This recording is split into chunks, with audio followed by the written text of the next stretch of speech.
Okay, now your topic is contemporary with the bilingual. ठीक है, आपको मैं इजी लैंग्वेज में इजी टर्मिनोलॉजीज यूज़ करूँगी। कितने बच्चे हिंदी मीडियम से हैं थोड़ा सा बताएंगे? ओके, एंड कितने बच्चे इंग्लिश? बाकी ठीक है। और कितने बच्चे इंग्लिश से हैं? ठीक है। Okay, now you people are in first year. ठीक है, तो कंटेम्प्रेरी इंडिया वर्ड अपने आप में क्या कहता है? समकालीन, है ना।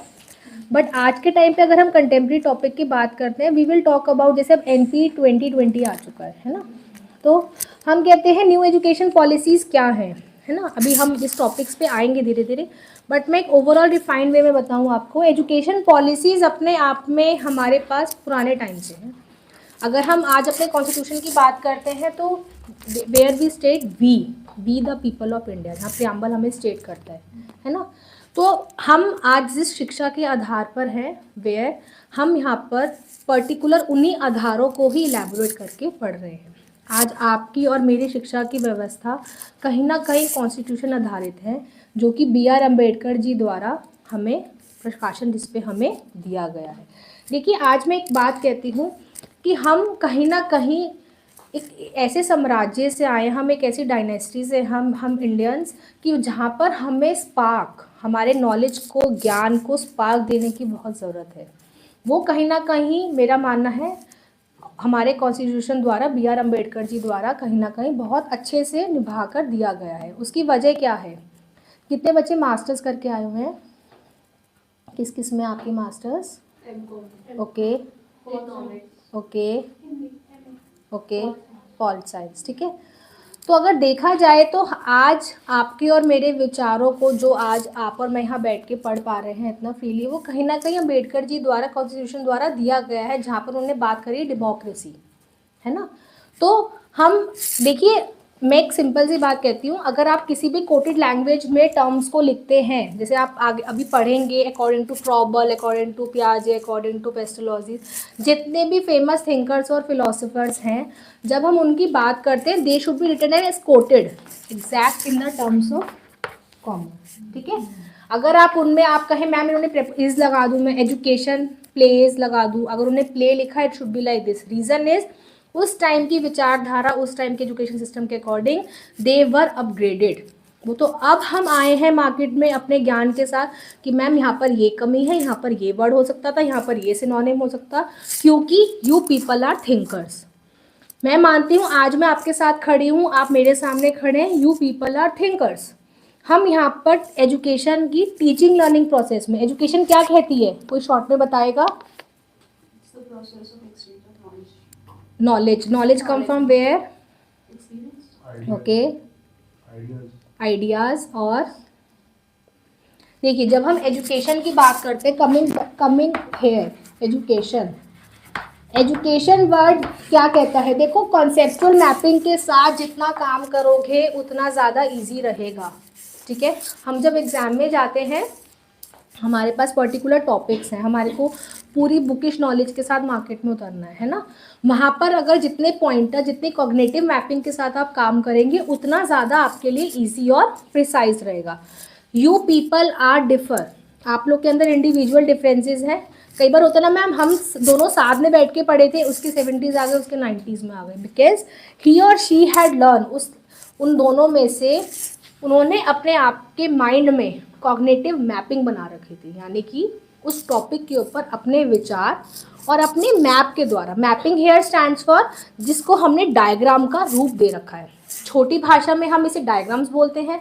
जैसे जैसे हम हायर एजुकेशन पे जाते हैं, it terms into cognitive mapping. So जब हम अपने विचारों को शॉर्ट में, जिस्ट में, पर्टिकुलर प्रिसाइज फॉर्म में अपने माइंड में डालते हैं, that leads to cognitive mapping. तो एजुकेशन का मैं एक बेसिक वर्ड बताती हूँ, एड्यूसेयर, एड्यूकेयर, एड्यूकेटम। अगर ये 3 मैपिंग आपके दिमाग में फिक्स है, no one can beat you in education. Educere क्या कहता है बताओ? पढ़ा होगा ना एजुकेशन थोड़ा सा? हाँ जी, बताएंगे? चलिए, कोई बात नहीं। टू ड्रॉ आउट, कोई बात नहीं, बात नहीं करेंगे। To draw out, to raise और act, of T&L, act of teaching learning. देखो एड्यूसेयर वर्ड आएगा, educere, educare, educatum. Educere here stands for to draw out. जब आपको मैंने कोई ज्ञान दिया, जब बच्चा मार्केट में उतरा है तो उसके पास कुछ ज्ञान है, एक LKG एक लोअर प्राइमरी में बच्चा है तो वो घर से मम्मा पापा बोलना कुछ सीख के आया है ना, बेसिक वर्ड्स के साथ मार्केट में आया है, that is to draw out. बच्चे पे कुछ ना कुछ ज्ञान है, उस ज्ञान को आप बाहर निकलवाएंगे।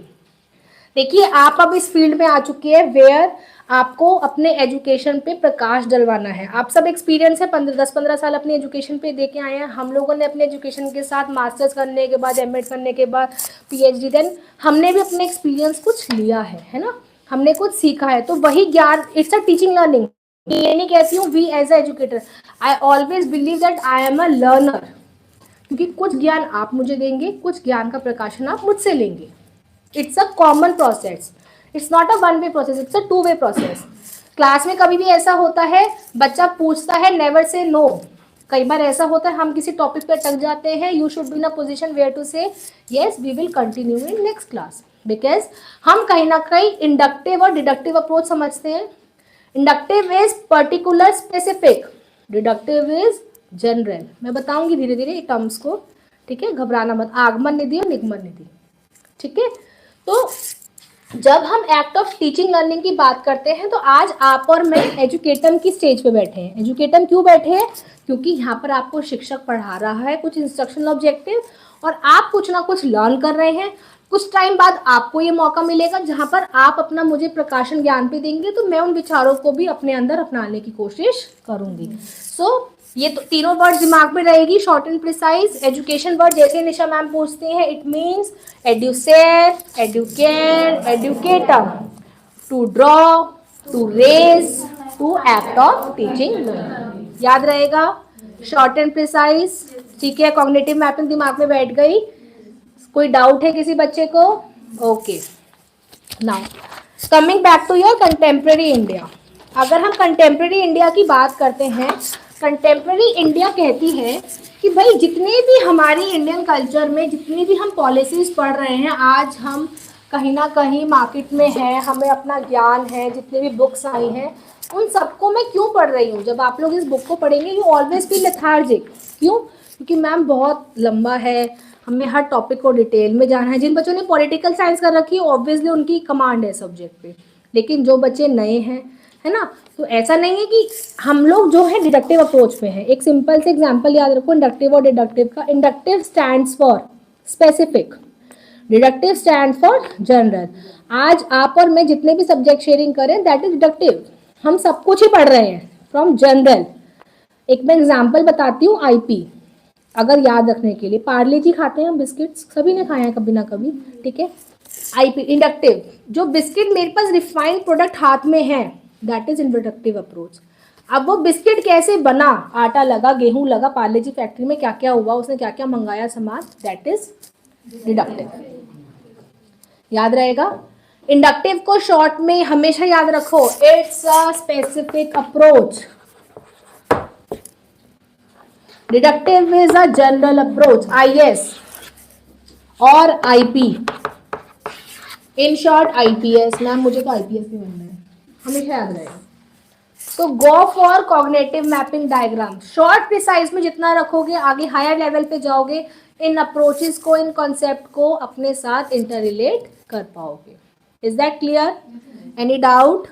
नाउ अब हमने एजुकेशन समझ लिया। नाउ कॉन्स्टिट्यूशन क्या होता है? देखो पहले मैं आपको शॉर्ट एंड जिस्ट में अपनी हेडिंग्स बता रही हूँ, फिर आपकी बुक के अकॉर्डिंग टिक करवा दूंगी। You will find it simple कि निशा मैम ने हमें सब समझा दिया था, ठीक है। Now keep it of first heading. First heading is education, लिख लिया, एजुकेशन का ड्रॉ डायग्राम हो गया। Second heading should be Indian constitution. Indian constitution क्या कहता है? It is the supreme law of India. थोड़ा स्पीड में लिखेंगे ताकि हम बुक के भी पॉइंट्स को कवर कर सकें। It's a supreme law of India, सबसे ऊंचा, सबसे बिल्कुल न्यायपालिका का सबसे टॉप पार्ट है। It is a supreme law of India. इसके आगे सब कुछ खत्म है। हम यहाँ पर क्वेश्चन, हमारा जीवन का आधार, हमारी शिक्षा का आधार सब इसी पर निर्भर है। It is a supreme law of India. इस न्याय के आगे, इस लॉ के आगे सब कोई स्टैंड कर ही नहीं सकता।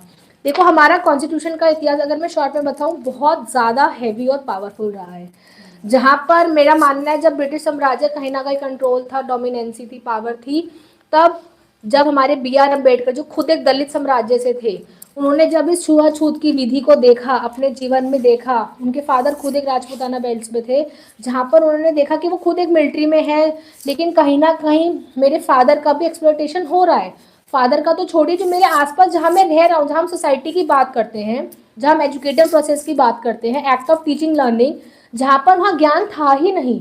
जो हो रहा है, मार रहे हैं, छुआछूत हो रहा है, कोई बीमार है तो कोई लेने नहीं आ रहा है, ये सब देखने के बाद B.R. अम्बेडकर जी ने सोचा दैट स्पार्क देयर, है ना। तो मेरा मानना है कहीं ना कहीं अगर ब्रिटिश साम्राज्य गलत नहीं करता तो हमारी बुद्धि में वो स्पार्क आती ही नहीं। यस और नो? हमारे साथ कुछ गलत होता है तभी तो हम सोचते हैं ना। आज लोग बोलते हैं कि पहले होता था, मम्मी बोलती थी दूध बॉयल हो रहा है तो दूध बाहर ना आ जाए, तो किसी ने ये सोचा ही नहीं कि दूध बाहर आता है तो हम उसको कैसे रोक सकते हैं। तो दैट स्पार्क वाज देयर, है ना। तो स्पार्क क्या आती है, जैसे एक नॉर्मल दादी नानी की भाषा में उसके आसपास भगवान ने कि घी लगा दो सो दैट वो अंदर ही रह जाएगा, एंड अदर फैक्टर्स। तो स्पार्कलिंग क्या है, जब किसी ज्ञान को हमें लगता है कि इसमें कुछ रिफाइन होना चाहिए, इसमें कुछ चेंजेस आने चाहिए, तो आप और मैं थिंकर्स वहां पर क्वेश्चन मार्क क्रिएट कर देते हैं। जहां पर हम WH फैमिली की बात करते हैं, वाई, वेयर, व्हाट, हाउ, क्यों हो रहा है ये सब, है ना। तो B.R. अम्बेडकर जी ने जब ये सब देखा तो he was come up with the idea कि यस वी नीड समथिंग, हमें कुछ चाहिए हथियार, कि जहां पर लोगों के साथ जो गलत हो रहा है उसके खिलाफ आवाज उठा की जा सके, और जो चीज परमानेंट हो सकता है Nisha ma'am will be no more there later on, है ना। एक इंडिविजुअल स्टेज है, वी नेवर नो हमारे साथ क्या हो सकता है, but that should be concrete. Concrete समझ रहे हो, कुछ सख्त रूप में, कुछ ऐसा हो कि हम जाने के बाद याद रख सके कि भाई कुछ था जो इंसान अच्छा करके गया है। अब बुक्स हैं, इंसान ओवरऑल कभी ना कभी किसी डेकेड में खत्म होता है, लेकिन उसके बुक्स रह जाते हैं, जैसे हम जिसे उपनिषद वेद सपने कह रहे हैं, है ना। तो जब हम उसकी बात करते हैं तो हमें कुछ कॉन्क्रीट फॉर्म चाहिए जहाँ पर लोग, आने वाली पीढ़ी, जनरेशन किसी प्रिंसिपल्स, किसी वैल्यूज पे काम कर सके, किसी फेथ के साथ काम कर सके। Is that clear?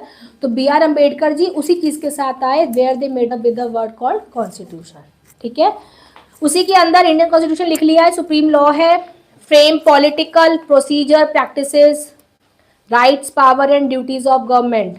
It frames the political procedure practices rights power and duties of government. Procedure practices rights, हमारे क्या हक हैं, फंडामेंटल राइट्स की बात करते हैं ना, हमारी ड्यूटीज, पावर्स। बेटा बहुत शॉर्ट में दे रही हूँ पॉइंट, ये तुम्हें तो कहीं ना कहीं समझने में इजी रहेंगी चीजें। ठीक है, कंसिस्ट ऑफ 1,45,000 वर्ड्स, सभी को पता है ये चीज, उसमें वर्ड्स की टर्मिनोलॉजीज काउंट करके दी गई है। 1,45,000 words, second largest active constitution,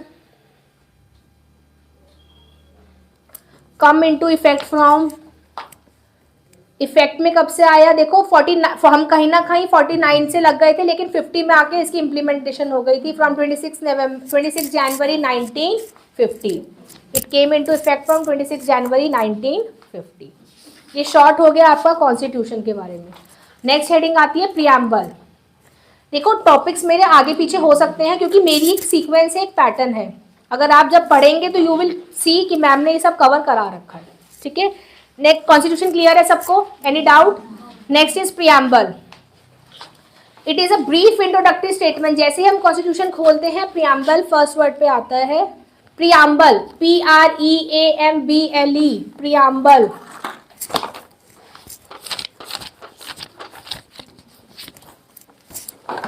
देखो उसके बारे में, it's a brief introductory statement. Preamble को बोलते हैं भारतीय संविधान की प्रस्तावना, हिंदी मीडियम के लिए। It is a brief introductory statement. जो स्टार्ट कैसे होती है, we the people of India. देखो वी वर्ड अपने आप में बहुत स्ट्रॉन्ग वर्ड है। That is why Gandhian principle said we should never use the word I, we should be like we. हम आर की बात करते हैं, कई बार हम ऐसा होता है ना, हम सोचते हैं कि इंडिविजुअल देखो कई लैंग्वेज जैसे हिंदी अवधी लैंग्वेज में एक बहुत अच्छी बात रही जिसे हम मीठी बोली बोलते हैं, हम लोग कहीं ना कहीं ठाठ बोली बोलते हैं, लेकिन मीठी बोली कहते हैं we should use the word हम। कई बार आप लोग के फ्रेंड सर्कल में, ग्रुप सर्कल में आपने सुना होगा एक इंडिविजुअल, एक गर्ल या बॉय, वो अपने आप को हम से इंडिकेट करता है, हम ये करने जा रहे हैं, हम ये, तो वी वर लाइक बहुत अदर पीपल कहाँ है जो हम बोल रहे हैं, है ना। कई बार आता है, हम मजाक बनाते हैं because we are into that thing, humorous thing में आ जाती है, बट थिंग इज हम इंडिकेट्स कि हम अपने हर चीज के लिए हम हैं। Never use the word I, क्योंकि आई से हम कहीं ना कहीं, अगर हम साइकोलॉजी की तरफ शिफ्ट करते हैं, दैट शो कहीं ना कहीं इंडिविजुअल कैपेसिटी और individual differences regarding the ego, है ना। हम कहीं ना कहीं ये बोलते हैं, आज आप समुदाय में हैं, आप लोग एक ग्रुपिज्म में हैं, आप लोग ही जज करते हैं ma'am we like that teacher, we like that teaching process, we like that particular aspect, yes और नो। कोई बात नहीं। So we word is very important, we should always be in a form of we. अगर हम we के साथ चलते हैं इट कैन क्रिएट मिरेकल, कहीं ना कहीं चमत्कार होता है, क्योंकि वी वर्ड अपने आप में बहुत मजबूत वर्ड है, ठीक है। सो अंबेडकर जी ने सबसे पहले लोगों को बोला, क्योंकि भाई ये इंडिया है, अगर आप इसके कहीं ना कहीं अंदर के इनर पार्ट्स पे जाएंगे तो आप देखेंगे कि यहाँ पर रेसिज्म के आधार पर, यहाँ पर कास्ट के आधार पर, यहाँ पर रंग के आधार पर, यहाँ पर अपॉर्चुनिटीज के आधार पर, अभी हम आगे बात भी करेंगे आरक्षण, जो कि इतना कॉन्ट्रोवर्शियल टॉपिक है कि इंसान लहूलुहान हो सकता है ना। सो ऐसे ऐसे टॉपिक्स हैं जिनके ऊपर हम बहुत शॉर्ट एंड जिस पे बात करेंगे, क्योंकि due to lack of time and due to lack of things, but इतना होगा कि yes ma'am we are into the power, कि हमें जहाँ पर इतना टॉपिक समझ आ गया है, ठीक है। तो जहाँ पर we the people of India solemnly pledge, है ना, that state should be in a form of sovereign. Short में बता रही हूँ, कुछ वर्ड्स आपके लिए आपको याद रहेंगे, ठीक है। सोवरेन वर्ड क्या होता है? सोवरेन ब्रैकेट में लिख लो, people are supreme, people are supreme. Next socialist, ये इसके सब पॉइंट्स है प्रियम्बल के, जो आप पढ़ते हो ना, आपने अपना इंडियन कॉन्स्टिट्यूशन पढ़ा है तो ये पता होगी, बताओ या नहीं?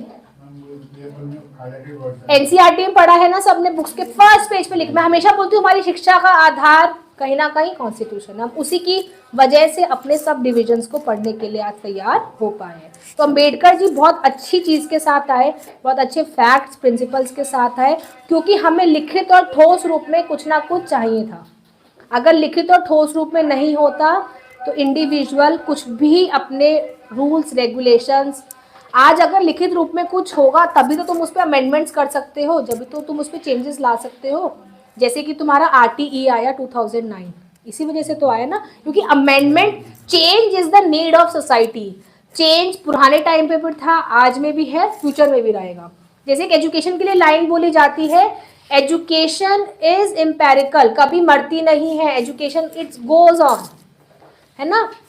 एजुकेशन को हम हमेशा कंटिन्यू रखते हैं, आज मैं खड़ी हूँ, कल में से आप आएंगे, आप अपना ज्ञान देंगे, आप अपना विश्लेषण देंगे, आपने जो चीज़ों को समझा है आप उसको एक्सप्लेन करेंगे, ठीक है।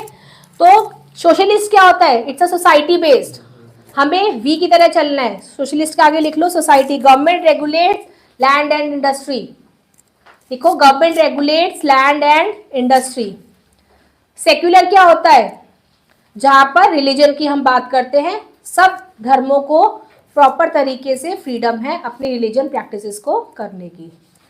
Secular is freedom, religion based, freedom to believe any religion. Is that clear? Next democracy, people elect by the people to the people, बिल्कुल। डेमोक्रेसी के लिए लिख लिया, for the people, to the people, by the people, और people elect government and hold them accountable. भाई सरकार ही सब कुछ कर रही है ना, हमें कोई तो चाहिए ना हमारे ऊपर जो हमें दिशा निर्देश दे सके, that is our government. Hindi वालों को भी समझ में आ रहा है, कोई प्रॉब्लम तो नहीं हो रही है? Next republic, elected person should be elected person act as a body not a monarchy. हम जिसे वो हम कहते हैं ना हमारी वोट की पावर बहुत है, तो elected body act as a power not monarchy. ये नहीं है राजा साम्राज्य देश चल रहा है कि उस राजा का बेटा उस राजा का बेटा, no, it should be on the basis of capability, but उसकी क्या कैपेबिलिटीज। हम मेमोज इशू करते हैं ना, एक गवर्नमेंट जब पहले आती है अपने कि वोट ऑफ एजेंडाज हमारे ये रहेंगे, उन मेमोज पे कितना दम है, उनमें हम क्या समझते हैं, क्या वो हमारे इंडिविजुअल्स के लिए काम कर पाएंगे, हमारी प्रेजेंट नीड को काम कर पाएंगे। देखो जब गवर्नमेंट की मिड डे मील स्कीम आई थी, उससे पहले जब आप जिस जनरेशन में थे, हो सकता है आप जब पार हुए तो mid day meal scheme market में आई हो, है ना। गवर्नमेंट ने देखा कि कहीं ना कहीं एजुकेशन सिस्टम में बच्चों की प्रेजेंट रेशो क्लासेस में आनी कम हो गई है ड्यू टू अनएम्प्लॉयमेंट। एक रिक्शा वाला का भैया का बेटा वो कहता है कि मैम मैं खुद रिक्शा चलाऊंगा तो घर का काम कौन करेगा, मेरी वाइफ भी काम पर जा रही है, मैं भी काम पर जा रहा हूँ, क्योंकि कहीं ना कहीं हम 90s में रिसेशन को देख के आए हैं, जहां पर मनमोहन सिंह जी एलपीजी पॉलिसी लाए थे, लिबरलाइजेशन, प्राइवेटाइजेशन, ग्लोबलाइजेशन। तो जब हम एक रिसेशन बेस्ड इकोनॉमी को देख के आए हैं, जहां पर लोगों के पास जॉब नहीं है, इकोनॉमी में काम नहीं है, लोग पढ़ के निकल रहे हैं लेकिन जॉबलेस हैं, तो एक इंसान अपने आप में सेल्फ ऑन पर्पस बन रहा था, यानी कि इंसान अपने आप को ही सेल्फ बना रहा था कि एटलीस्ट मैं अपनी लाइवलीहुड, अपनी रोजमर्रा की जिंदगी के लिए अपने लायक सामान को इकट्ठा कर सकूं, कमा सकूं और अपने परिवार को पोषण दे सकूं। तो कहीं ना कहीं गांधी जी ने यही तो सिखाया था। गांधीयन प्रिंसिपल क्या कहता है, क्या कहता है Gandhian principle dear? We should be self sufficient, हम अपने आप पे ही आत्मनिर्भर होकर अपना काम कर सकें। जब भी उन्होंने क्राफ्टमैनशिप, आप जब गांधीयन पॉलिसी पढ़ेंगे, महात्मा गांधी को पढ़ेंगे तो यू विल लर्न, एक शॉर्ट में बता रही हूँ, सेल्फ सफिशिएंट पॉलिसी। इंसान अपने आप में ही सेल्फ सफिशिएंट है, अगर वो चाहे तो आसमान पे पहुंच सकता है और चाहे तो जमीन को खोद सकता है कि नहीं? तो आज हम सेल्फ सफिशिएंट ही तो हैं, आज आपको एजुकेशन सिस्टम सेल्फ सफिशिएंट ही बना रहा है। आप जॉब कर सकते हैं, अगर आपको जॉब में नहीं जाना वर्क फ्रॉम होम कर सकते हैं, वर्क फ्रॉम होम नहीं करना ट्यूशंस कर सकते हैं, और कुछ नहीं तो अपने घर की आसपास की जनरेशन को एजुकेट कर सकते हैं। सो चाहे हम, वेदर इट्स अ पेड और नॉन पेड, आप एनी हाउ सोसाइटी को कंट्रीब्यूट कर रहे हैं तो कहीं ना कहीं आप सेल्फ सफिशिएंट हैं, आप किसी के ऊपर निर्भर नहीं हैं। आज आपको कोई गलत मिसगाइड नहीं कर सकता, निशा मैम आपको गलत नहीं पढ़ा सकती, क्योंकि you people are graduate, you people are masters. आप मेरे साथ सिर्फ मेरी नॉलेज पे नया प्रकाशन ले सकते हैं, short and precise.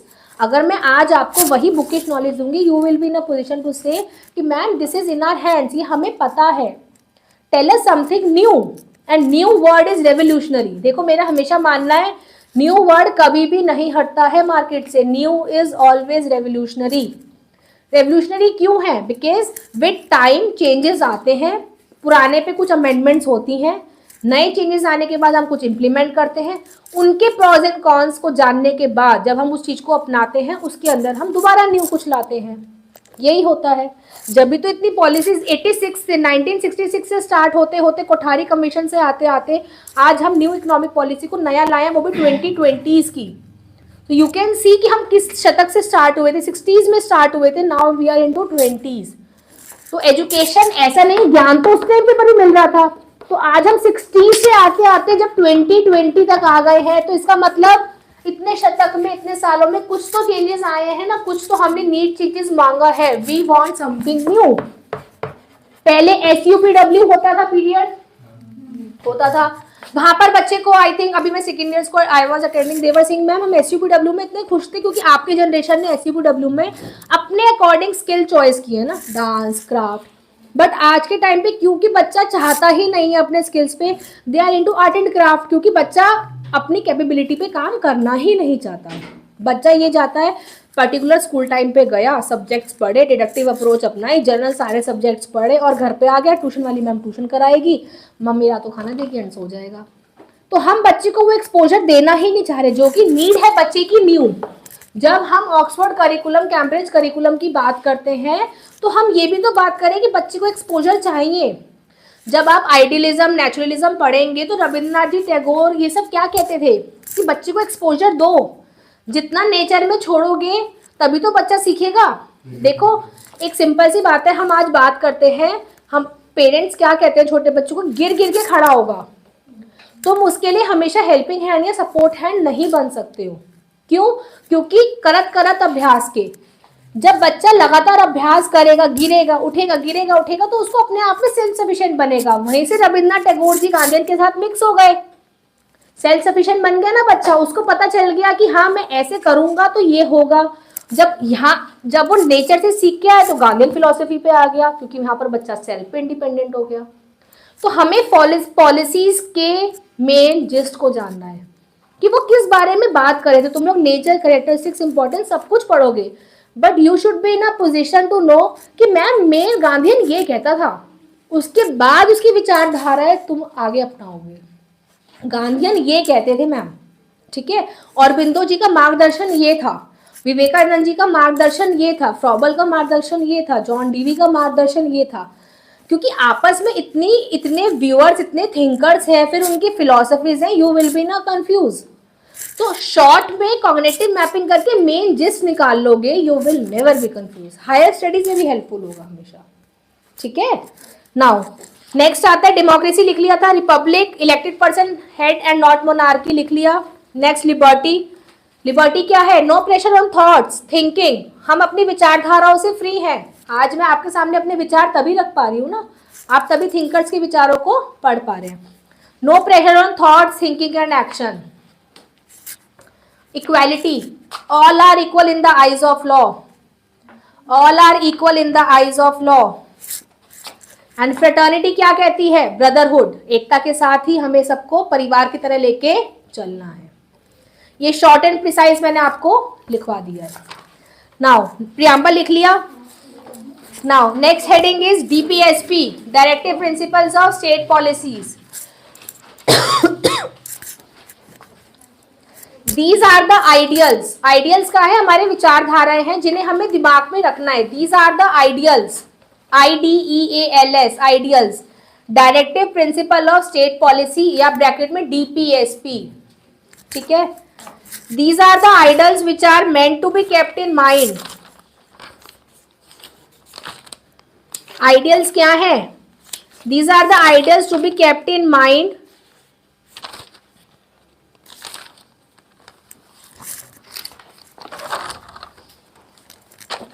by the state when it formulate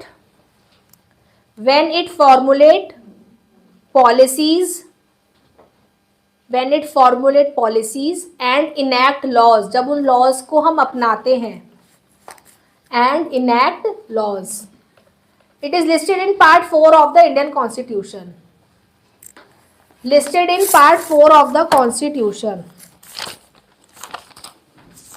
देखो जब हम डीपीएसपी की बात करते हैं, देखो एक ना बेसिक मेजर डिफरेंस आता है जो शायद आप लोग को पता होगा, अभी तक आप जनरल स्टडीज में पढ़ के आए हो, कि मैम फंडामेंटल राइट्स और डीपीएसपी में। हाँ जी, कुछ पूछना चाहते हैं क्या बेटा?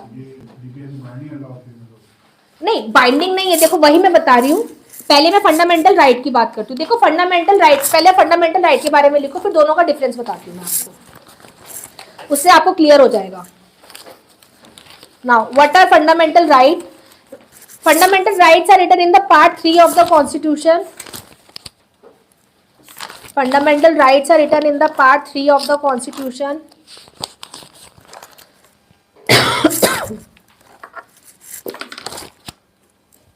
ठीक है, they are justiciable. उन पे हम कहीं ना कहीं अपने बारे में उनके ऊपर हम क्वेश्चनिंग कर सकते हैं। They are justiciable. ठीक है, they help in establishing the political democracy of country. ये पॉलिटिकल डेमोक्रेसी की बात करते हैं, पॉलिटिकल डेमोक्रेसी, ठीक है। हाँ, अभी मैं एक सेकेंड दो, बस शॉर्ट में लिखवा दो, फिर सब बताती हूँ, ठीक है। If there is a violation,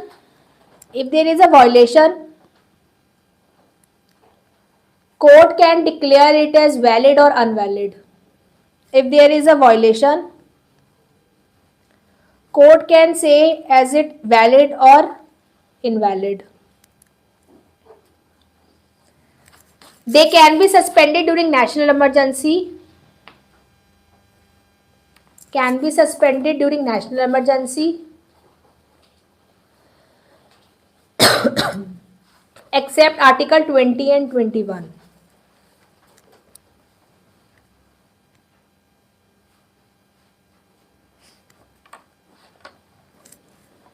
ठीक है, अब पहले मैं आर्टिकल 20 एंड आर्टिकल 21 अभी बताते हैं। Article 20 and article 21,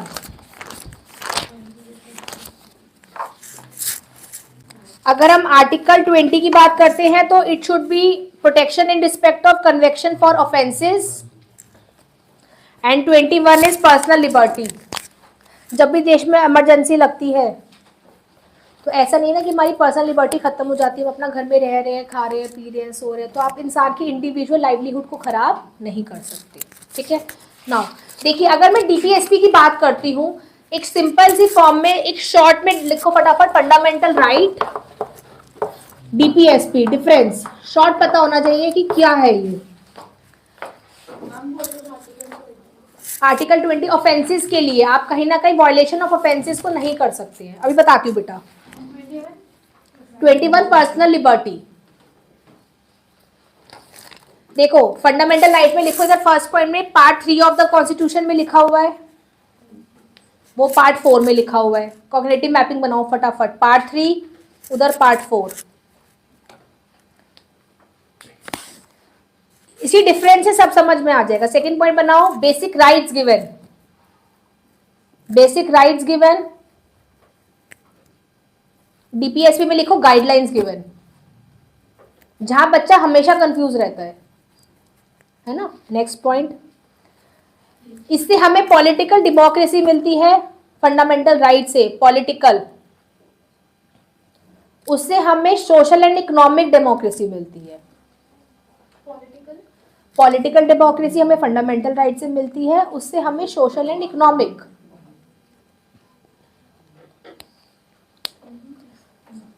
violation of FR, violation of fundamental rights is punishable.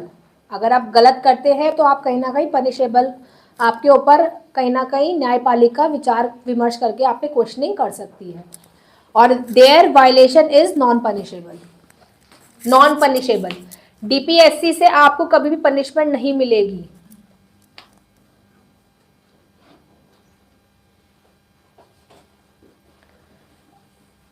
लिख सकते हो, it can be suspended during national emergency. Fundamental rights को आप सस्पेंड भी कर सकते हो, जब जैसे हम कहते हैं ना इमरजेंसी लग गई है देश में, 80s में लगी थी इंदिरा गांधी के टाइम पे, याद आया। Can be suspended during national emergency, it can not be suspended.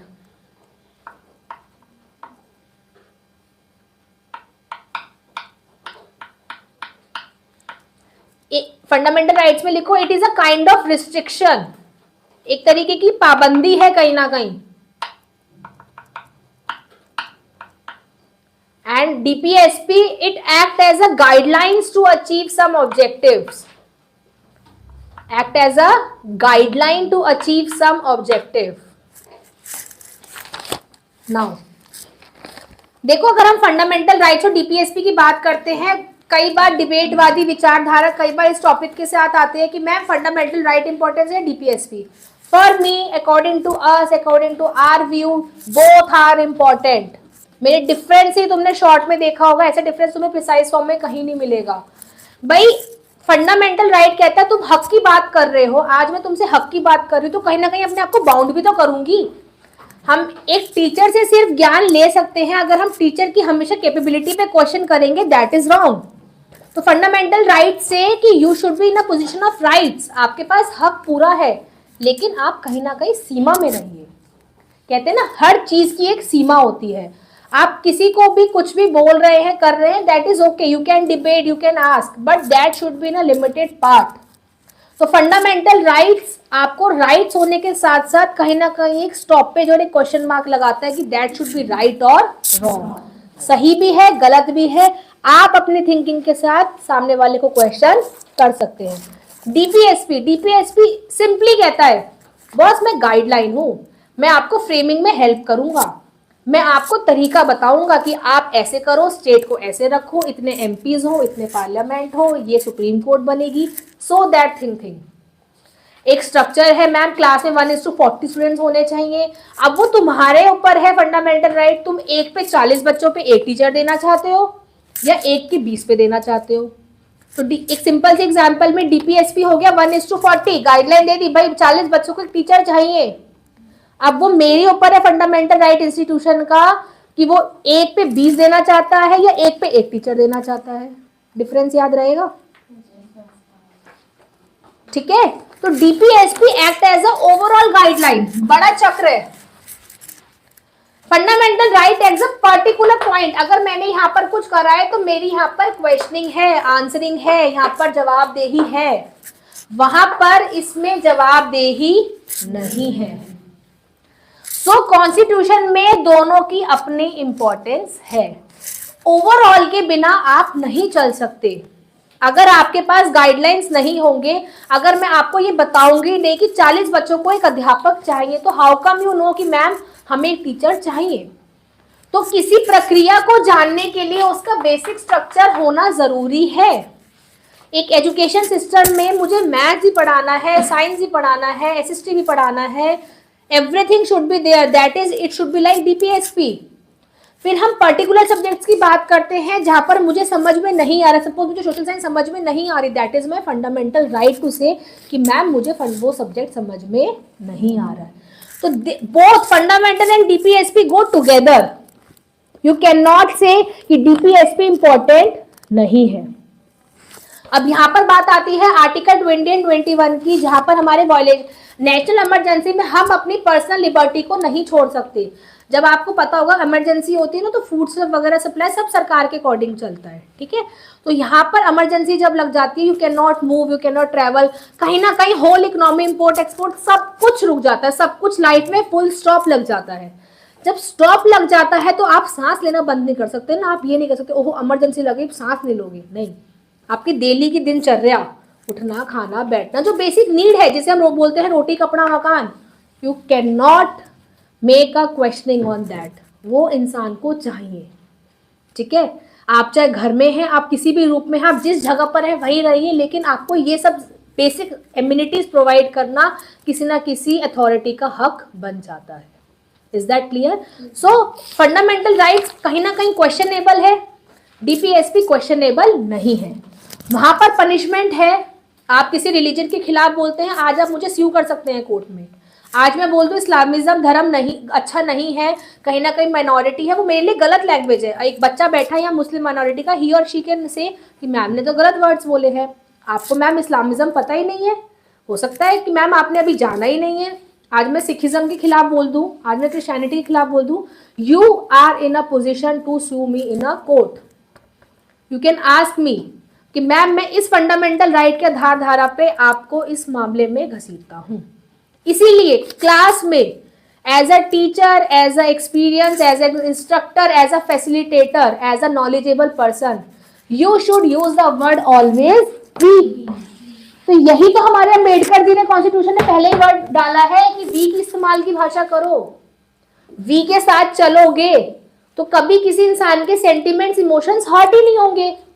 और यही हम आपको बता रहे हैं, हम इसी एजुकेशन सिस्टम की आधार धारा पर ही तो चल रहे हैं। तो घुमा फिरा के हम कहीं ना कहीं वी पर ही आ रहे हैं, और यही हमारी पहली लाइन है, we the people of India. Clear है? रिलेट कर पा रहे हैं अब आप इसको? Now next is your fundamental duty. Short में लिखेंगे,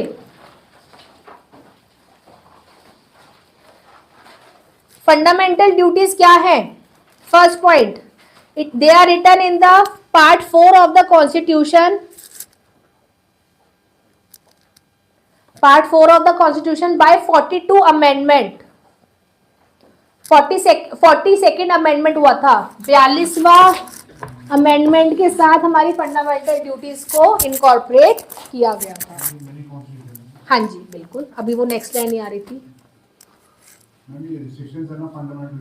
हाँ जी बिल्कुल, ये कहीं ना कहीं आपको ये दिखाती कि देखो हम हमेशा हक की बात करते हैं ना, तो कुछ हमारे धर्म, हमारा कहीं ना कहीं उसके न्यायपालिका की तरफ या किसी भी सिस्टम की तरफ हमारे कर्तव्य भी तो है ना।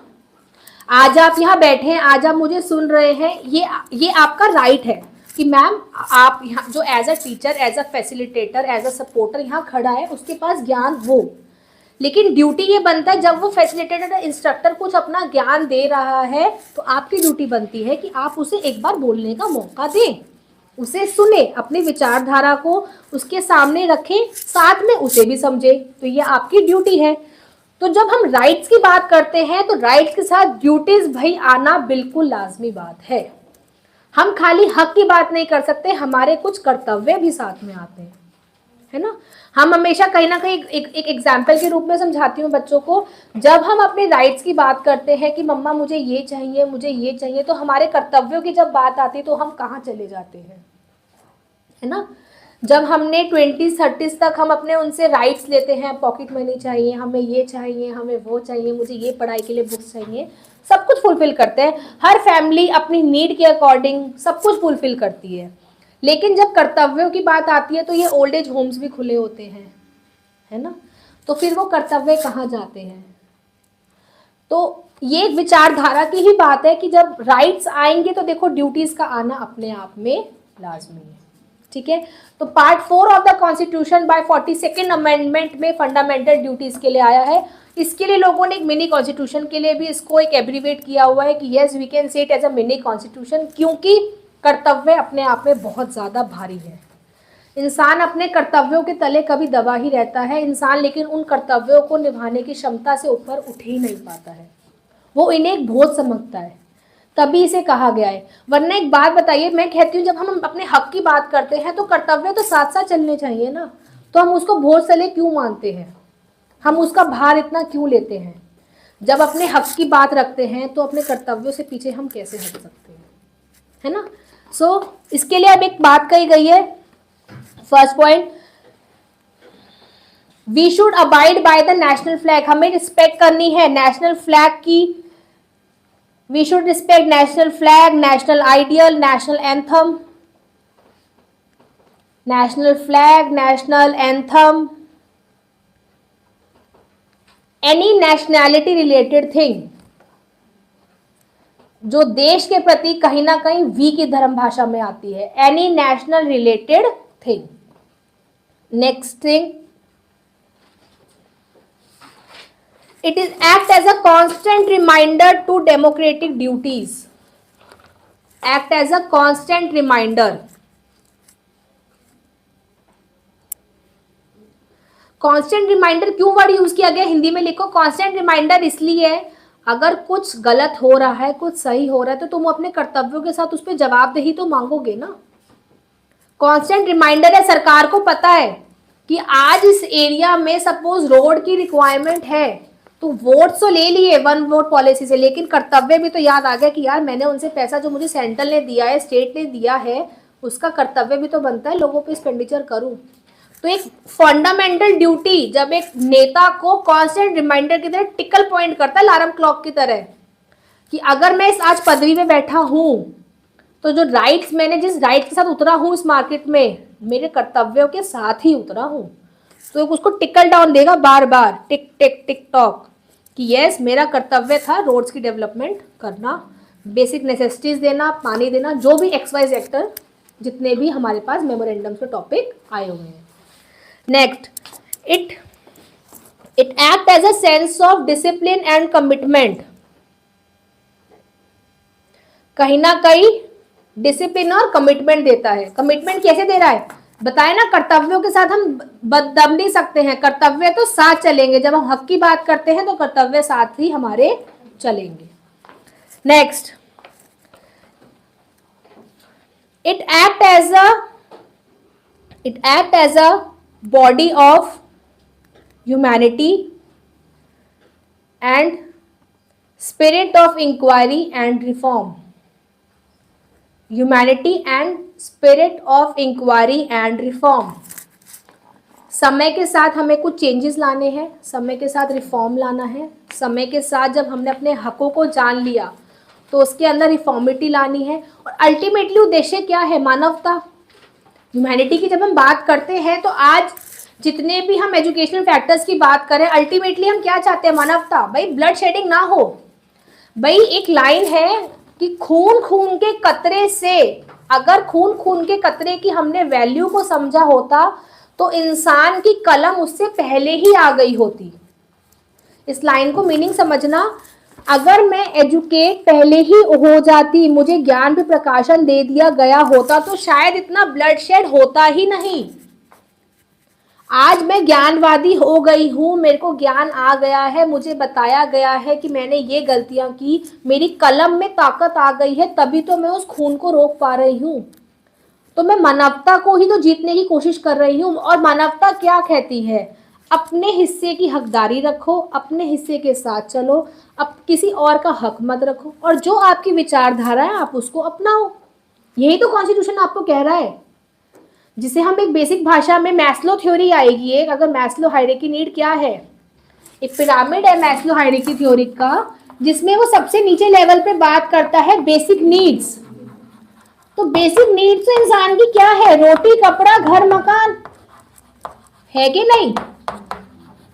ये तो अब टाइम के साथ हमने चेंजेस करे ना, कि हमें मोमोज चाहिए, पिज्जा चाहिए, ये चाहिए, वो चाहिए। बेसिक नीड तो तुम्हारी क्या है? तन को ढकने के लिए कपड़ा, पेट को भरने के लिए अनाज, और अपने शरीर की छत्र छाया जिसके अंदर मैं अपना संरक्षण कर सकूं। तो ये बात कहीं ना कहीं मैस्लो की गलत नहीं थी।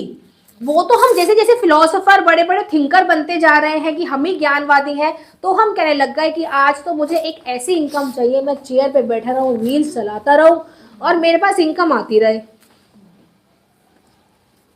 तो हम उस हायर लेवल पे पहुंचने के लिए शुरुआत तो यही है ना। तो मानवता तो यही है कि भाई सबसे पहले मेरी बेसिक नीड पूरी हो, उसके बाद ही तो मैं हायर लेवल पे जाऊंगी, जहां सेल्फ एस्टीम की बात करूंगी, एक्चुअलाइजेशन की बात करूंगी। तो अगर हम आज टाटा की बात करते हैं, तो रतन टाटा जी कम से कम बेसिक लेवल से तो लगे थे।